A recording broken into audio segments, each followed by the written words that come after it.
Hey guys, welcome to my channel. I'm Sushant and this is my first video. On this channel, I will be creating videos about random tech and we will see where it goes from there. So without wasting any more time, let's jump into the video.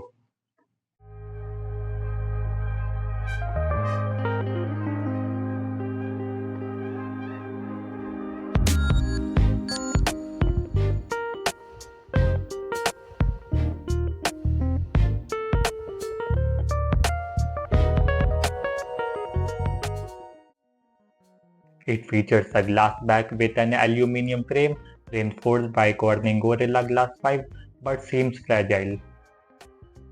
My favorite part of the design is definitely the headphone jack, especially since many phones no longer include it. I also like the USB Type-C charging with dash charge, which supposedly takes about 1 hour and 30 minutes to fully charge the battery. The alert slider is still functional, but I always forget that it exists. I have been using this phone as my secondary device for the past month, while my primary phone is the Nothing Phone 1. I'm going to turn it on now and you can see the phone specification on the screen.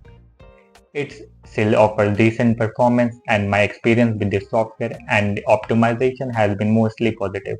However, I will talk more about that later. Earlier the phone was taking nearly 3 hours to charge and would heat up a lot during charging. But cleaning the charging port really fixed that issue.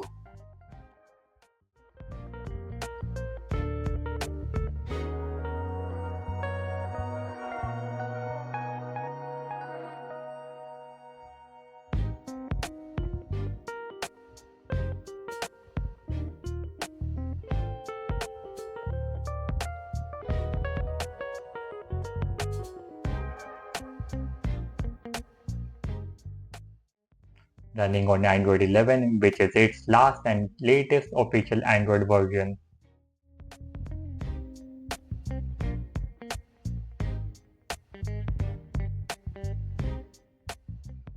Navigating and opening apps are still fast and snappy.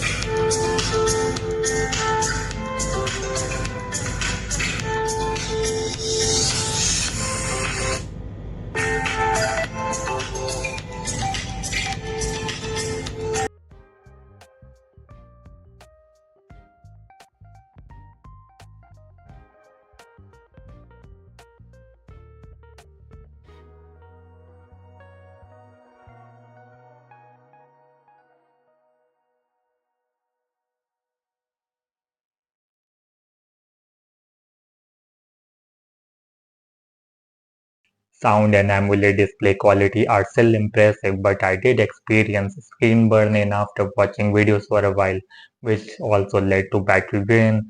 However, it's still bearable in this scenario.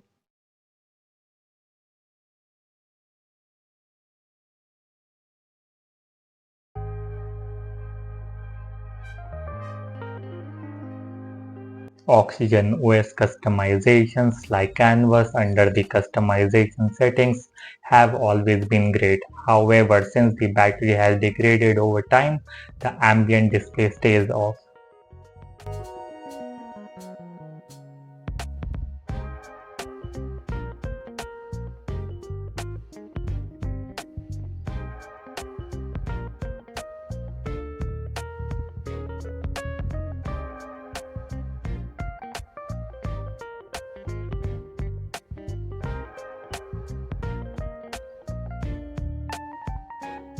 Same goes for the Horizon Lite, but I do appreciate these lock screen customizations.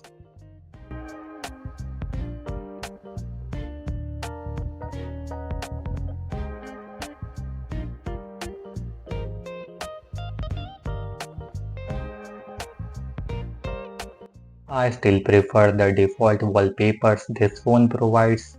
They always look great on the home screen. It also has a clock, the ambient display setting that allows for lock screen style changes.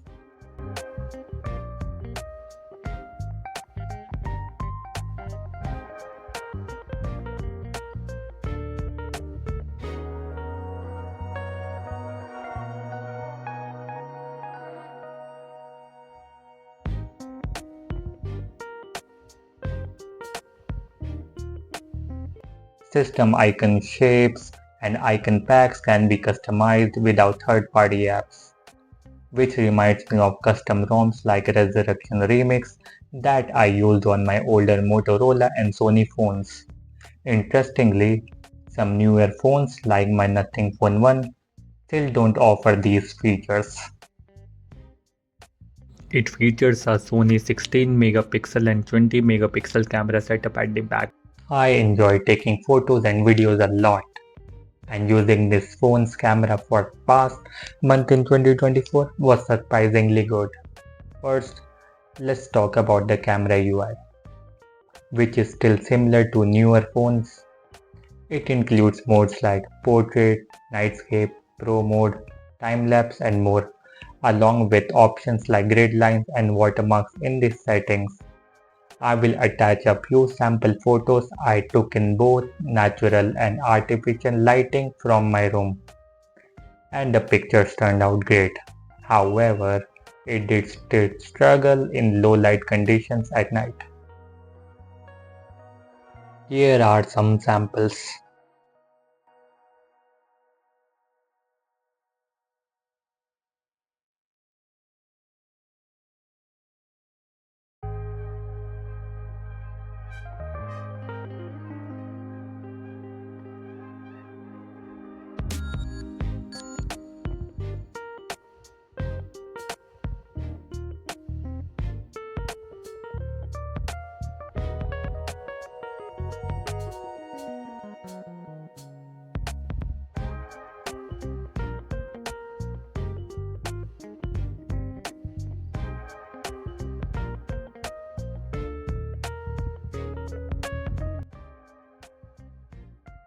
I forgot to mention that this phone doesn't have a wide angle camera, which is fine with me.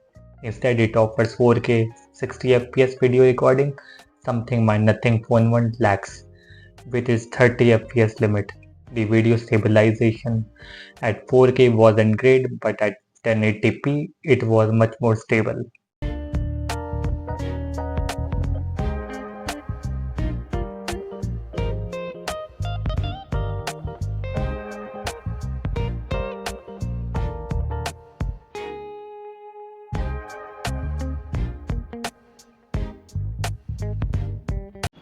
This is 4K 60 FPS video captured from the terrace of my building, so you can get the idea of natural outdoor lighting from the OnePlus 6 camera.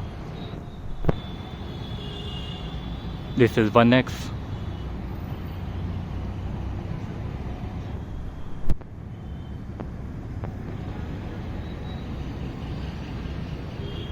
Now this is 2x zoom.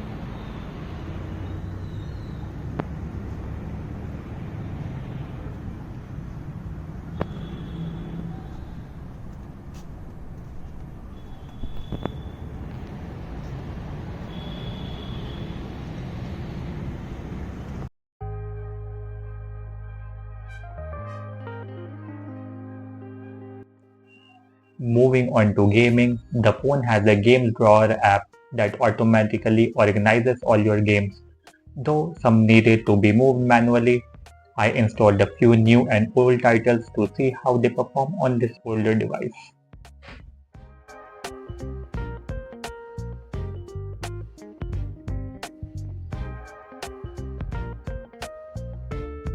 Casual games like Subway Surfers worked without any lag or frame drops, though the phone did become a bit warmer during long sessions, which is normal. Heavy games like Genshin Impact, which I played at 60 FPS on medium settings, ran smoothly for a few minutes before the phone became extremely hot, causing some lag and frame drops. The lag and frame drops were happening, but not frequently, just from time to time, which wasn't a huge problem. The real issue was the overheating, as the phone got so hot that it became uncomfortable to hold. I tried playing game on default low settings at 30 FPS, which was still fine and playable, but the heating made it worse.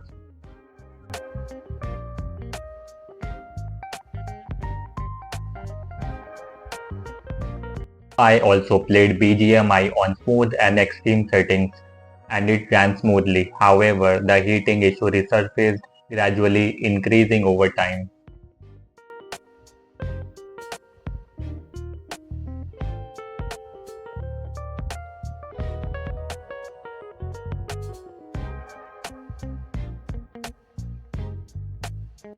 I tried emulating the PS2 title Kingdom Hearts, but the lag and frame drop were constant, along with extreme heating. I will discuss this more at the end of the video.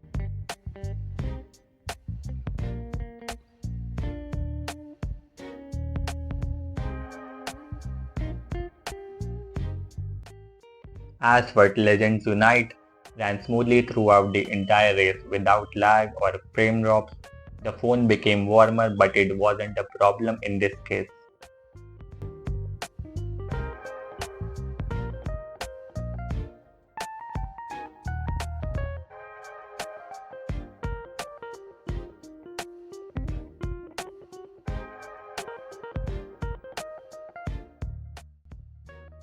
The battery life of the OnePlus 6 largely depends on how you use the device.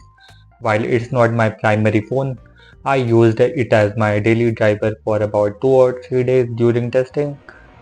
In that time, I managed to get around 3 hours of screen on time, which is neither impressive nor disappointing for an older device. There are a lot of things I haven't included in this video, but before wrapping up, I want to mention a few more points. The phone performs well for normal usage and the battery is decent considering its age. While traveling, I use maps, surf the web, watch YouTube videos and reels with mobile data, and made calls. The phone supports 4G, which is fine considering the fluctuations and battery drain often associated with 5G networks. Everything worked fine, well, and note that I never turn off the phone's location. The battery performed well with less screen on time and ambient display turned off. The camera performs well in natural lighting, as mentioned earlier, and I might make future videos with this one. However, the gaming experience is poor due to several heating issues. Using a temperature measuring app, I saw the temperatures exceeding 45 degrees Celsius, making the phone uncomfortable to hold. Even when not charging, the phone became excessively hot, leading to game crashes and notifications about overheating. The longer I played, the worse the heating issue became, which also caused UI lag and faster battery drain. In conclusion, despite these issues, the OnePlus 6 stands out in 2024, especially when compared to the newer models with problems like display green lines, dead motherboard issues. While these features, while it's good, it's not great for 2024. I wouldn't use it as a primary device, but I would keep it as a secondary one as I'm also considering trying a custom ROM to see what's available for older devices like this, even though it means losing some features. I hope you guys enjoyed the video. If you still have a OnePlus 6, leave a like, comment about your experience, and subscribe for more. See you in the next video.